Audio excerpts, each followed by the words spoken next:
Course EXT 311। देखो प्रिय बच्चों, आज मैं आपको पहले तो सिलेबस के बारे में जानकारी देता हूँ, जो आपके सिलेबस में इम्पोर्टेंस है। फर्स्ट ऑफ ऑल, आपका कोर्स का नेम क्या है, उस कोर्स के बारे में आपको जानना है। उसके बाद मैं आपके टॉपिक वन बाय वन करके आपको पढ़ाता जाऊंगा। मैं सरस्वती शिक्षण सदन एग्रीकल्चर कॉलेज के सभी छात्रों से विनती करता हूं कि वो मेरे इस YouTube चैनल को सब्सक्राइब करें और इससे जो भी जुड़ी जानकारी है वो मुझे मोटिवेट करते रहें, जिससे कि मैं आपको सही समय पर सही निर्देश दे सकूं। और मेरे जो प्रिय बच्चे हैं, मैं उनको ये बताना चाहता हूं कि इस प्रकार से हम ये कोरोना का काल चल रहा है, इस टाइम चल रहा है, इसमें हमें इतनी समस्याओं का सामना करना पड़ रहा है कि हमारे जो सेशन है, पढ़ाई है, वो स्थगित हो चुकी है। पढ़ नहीं पा रहे हैं सही से, कुछ सीख नहीं पा रहे हैं, कॉलेज में नहीं आ पा रहे हैं। तो इस कारण हमारे प्रबंधक जी बलराज जी जाखड़ ने कहा है कि वीडियो क्लासेस आप तैयार करें, जिससे कि आप तक पहुंचाई जाए।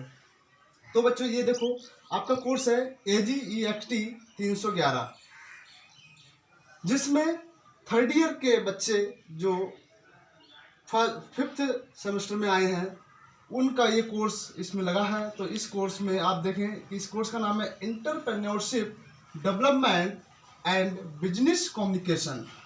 तो entrepreneurship development and business communication का मतलब क्या है कि उद्यमिता विकास और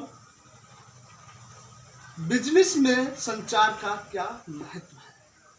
तो ये इस प्रकार से ये टॉपिक हमारे सिलेबस में दिया हुआ है। और ये जो हमारा टाइटल है, तो इस टाइटल का माध्यम ये है कि हम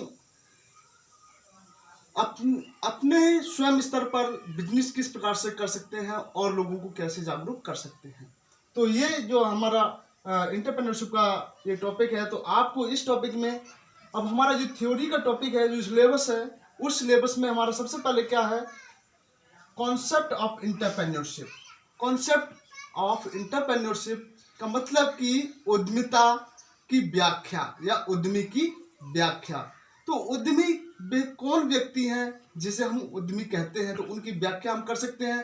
तो कैसे बता सकते हैं कि उद्यमी कौन व्यक्ति हैं और उनको किस प्रकार से रोजगार मिल सके। तो इस प्रकार से मैं आपको एक हिंदी PDF है, नोट्स वो प्रोवाइड कराता रहूँगा, परंतु आपको मैं यहाँ जो समझाने जा रहा हूँ, क्योंकि इतना लिखना आसान नहीं है कि आपको वन बाय वन स्टेप करके इस पर लिखकर मैं आपको नोट कराऊँ, क्योंकि ये बहुत ही डिफिकल्ट पड़ेगा। तो इसलिए आपको कॉन्सेप्ट ऑफ एंटरप्रेन्योरशिप, एंटरप्रेन्योर और entrepreneurship development and concept meaning, तो इस प्रकार से ये हमारे टॉपिक है वन बाय वन करके, तो ये हमारे स्टार्ट किए गए हैं। तो इस प्रकार से हम कह सकते हैं कि एंटरप्रेन्योरशिप क्या है। तो एंटरप्रेन्योरशिप या एंटरप्रेन्योर वह व्यक्ति हैं जो भारत जैसे विशाल देश में, जहां अधिकतर आबादी होती है, गांवों में अधिकतर आबादी गांवों में रहती है, तथा देश के प्रत्येक हिस्से के आर्थिक स्तर में बहुत अंतर है। प्रत्येक गांव या शहर में शिक्षित व अशिक्षित बेरोजगारी की संख्या में निरंतर प्रगति हो रही है। ऐसी स्थिति में उन बेरोजगार व्यक्तियों को रोजगार के लिए प्रेरित करना हेतु राष्ट्रीय स्तर पर औद्योगिक नीति अपनाई गई, जिससे देश के प्रत्येक भाग में उद्योगों का चहुमुखी विकास हो सके। इसका मतलब ये है कि हमारे भारत देश में शिक्षित और अशिक्षित जो व्यक्ति रह रहे हैं, अधिकतर लोग गांवों में रहते हैं, तो अपना बिजनेस कैसे कर सके, अपना रोजगार वो कैसे चला सकें।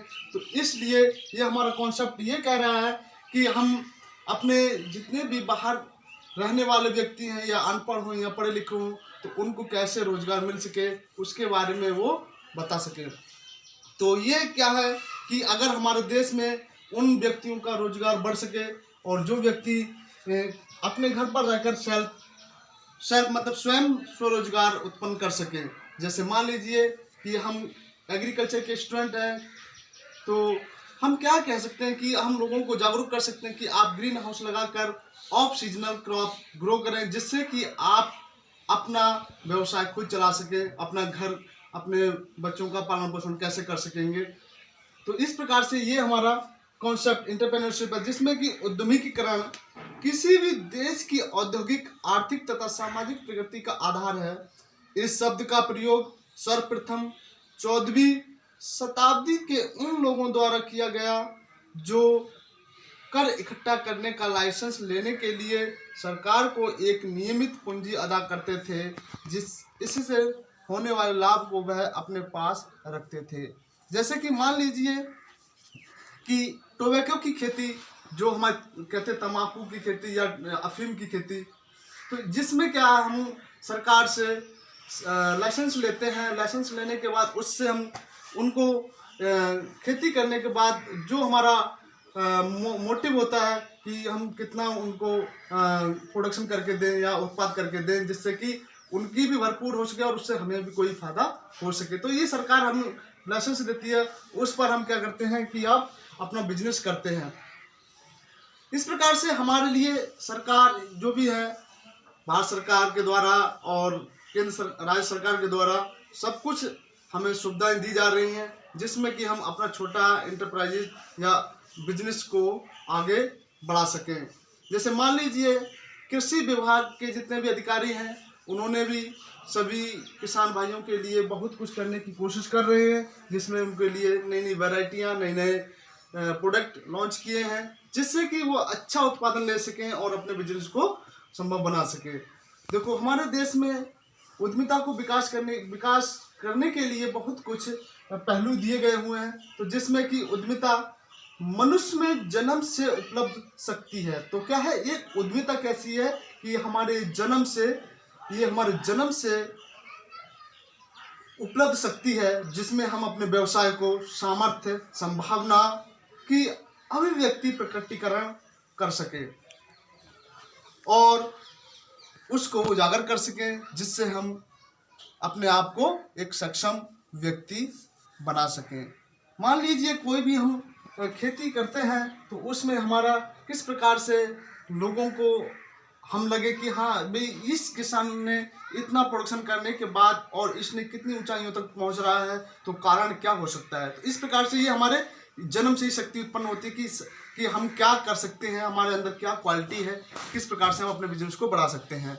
तो इस प्रकार से ये हमारा उद्यमी की व्याख्या हो गई। और उसमें नेक्स्ट पॉइंट ये है कि मनुष्य में उद्यमिता का विकास उचित सलाह, प्रशिक्षण, प्रेरणा एवं मार्गदर्शन द्वारा किया जा सकता है। मान लीजिए इस पॉइंट का मतलब हमारा ये है कि हम किस प्रकार से उद्यमिता का विकास कर सकते हैं। मान लीजिए कि अगर हम एग्रीकल्चर के स्टूडेंट हैं, कृषि विज्ञान के विद्यार्थी हैं, तो हम लोगों को जो पढ़े लिखे हुए हैं, जो अनपढ़ हैं, उनको हम सलाह दे सकते हैं। सलाह देने के बाद उन्हें बता सकते हैं कि आप किस प्रकार से अपना बिजनेस, अपना व्यवसाय कर सकते हैं। तो बिजनेस या जो व्यवसाय है हमारा, उस प्रकार से हम किस प्रकार से अपने व्यवसाय को आगे बढ़ा सकते हैं। तो ये हमारा क्या हुआ, कॉन्सेप्ट हुआ। कह सकते हैं कि ये तो हमारा कॉन्सेप्ट हुआ। अब मान लीजिए इंटरप्रेन्योरशिप या इंटरप्रेन्योर, ये इंटरप्रेन्योरशिप और इंटरप्रेन्योर क्या है, तो इस प्रकार से हम अब आपको ये बताते हैं। ये तो आपको मैंने कॉन्सेप्ट बता दिया कि ये आपका कॉन्सेप्ट है। इंटरप्रेन्योरशिप का जो कॉन्सेप्ट मैंने आपको बताया है, मैं आपको अभी इसी में आपको दिखा देता हूँ कि ये क्या कॉन्सेप्ट है। तो इस प्रकार से आप देख सकते हैं, इसको दिखा दीजिए।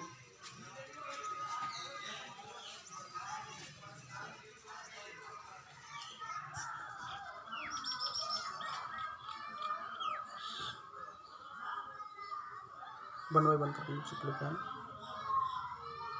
क्लियर आ रहा? ओके, ठीक है। तो इस प्रकार से ये हमारा क्या है, उद्यमी की व्याख्या है। तो इस प्रकार से ये आपको या राइट अप कर लेना चाहिए या देख लेना चाहिए कि क्या हो सकता है, किस प्रकार से तो ये इस प्रकार से अब मैंने आपको एक कॉन्सेप्ट बता दिया, पहला टॉपिक था। अब मैं इसकी मीनिंग बताऊंगा आपको। तो मीनिंग आपकी ये क्या हो सकती है इसमें, तो ये आप अभी देखते हैं हम।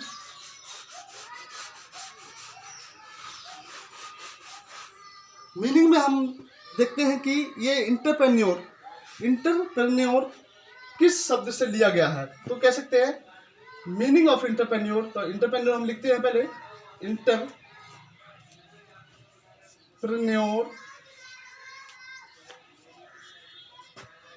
ठीक है। इंटरप्रेन्योर का मतलब क्या है, तो meaning of entrepreneur, meaning of entrepreneur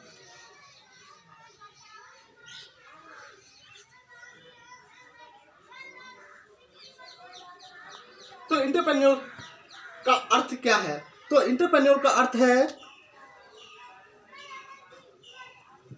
entrepreneur का अर्थ है, कह सकते हैं to do something, to do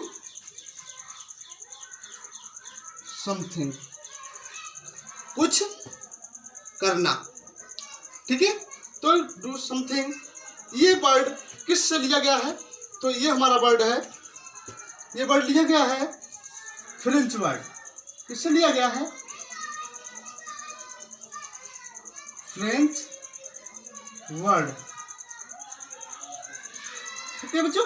तो इस प्रकार से ये हमारा किस इंटरप्रेन्योर के शब्द से लिया गया है, फ्रेंच वर्ड से लिया गया है। तो ये हमारा क्या है, ये मीनिंग है, ये क्या है, मीनिंग ऑफ इंटरप्रेन्योर। ये मीनिंग है इंटरप्रेन्योरशिप की, कि डू यू समथिंग, क्या हम कर सकते हैं, कुछ कर सकते हैं। और इसको किस शब्द से लिया गया है, ये फ्रेंच वर्ड से लिया गया है। तो इस प्रकार से ये हमारा मीनिंग हो गई, ठीक है। तो ये हमारा मीनिंग हो गई। इस प्रकार से ये हम कह सकते हैं कि ये फ्रेंच वर्ड है। ये हमारे एग्जाम में पूछा जाता है बहुत अधिकतर। हमारे जो बच्चे हैं वो ध्यान से उनके निकल जाता है कि ये ग्रीक वर्ड है, लैटिन वर्ड है या फ्रेंच वर्ड है। तो वहाँ पर ये चीज़ दी जाती है कि ये ग्रीक है या लैटिन है या फ्रेंच वर्ड है। तो इस प्रकार से हमारा इंटरप्रेन्योरशिप कौन सा वर्ड हुआ, फ्रेंच वर्ड हुआ। ओके, ठीक है।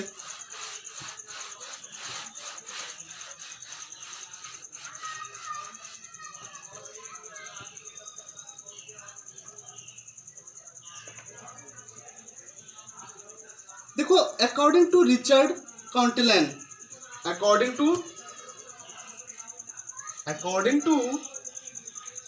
रिचर्ड, कह सकते हैं ओनली रिचर्ड लिख लीजिए, अकॉर्डिंग टू रिचर्ड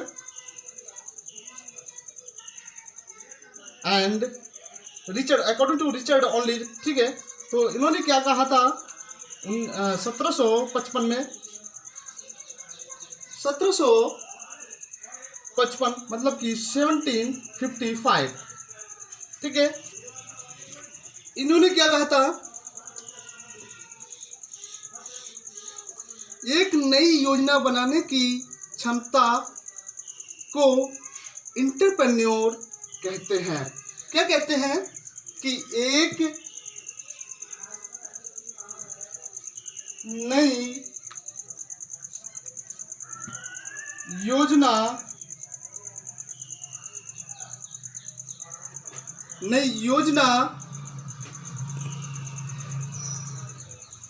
बनाने की क्षमता या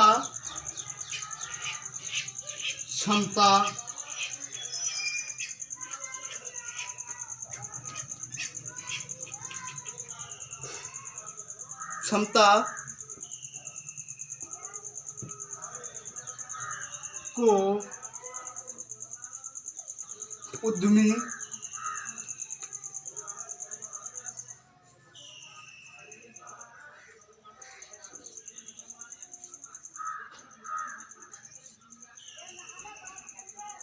इंटरप्रेन्योर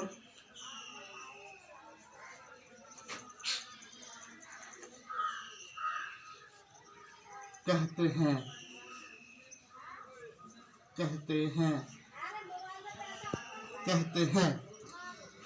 तो ये तो तो हमारे इंटरप्रेन्योर की क्या परिभाषा हो गई कि एक नई योजना बनाने की क्षमता या क्षमता को उद्यमी कहते हैं, इंटरप्रेन्योर कहते हैं। तो इस प्रकार से ये तो हमारी परिभाषा हो गई कि उद्यमी कौन व्यक्ति होता है, ठीक है। जो उसमें क्षमता होती है वो क्या बिजनेस करने की या उद्यमिता बनाने की, उसे हम क्या कहते हैं, इंटरप्रेन्योर कहते हैं। तो ये हमारी एक परिभाषा हो गई। इस प्रकार से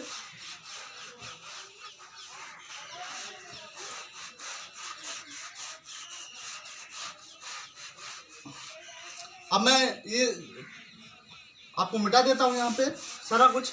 अब मैं ऊपर से आपको लिखना स्टार्ट करता हूँ जिससे कि आपको सही से समझ में आ जाए, ठीक है। कोर्स का नेम आपको याद होना चाहिए सभी को कि हमारा कोर्स कौन सा चल रहा है इस सेशन का।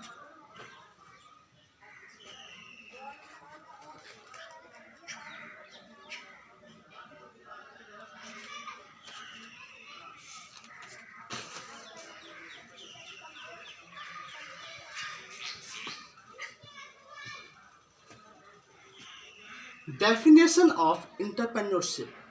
तो अब हमारी क्या डेफिनेशन ऑफ इंटरप्रेन्योरशिप, ठीक है बच्चों। Definition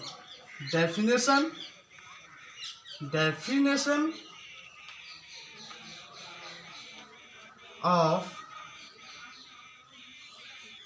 entrepreneurship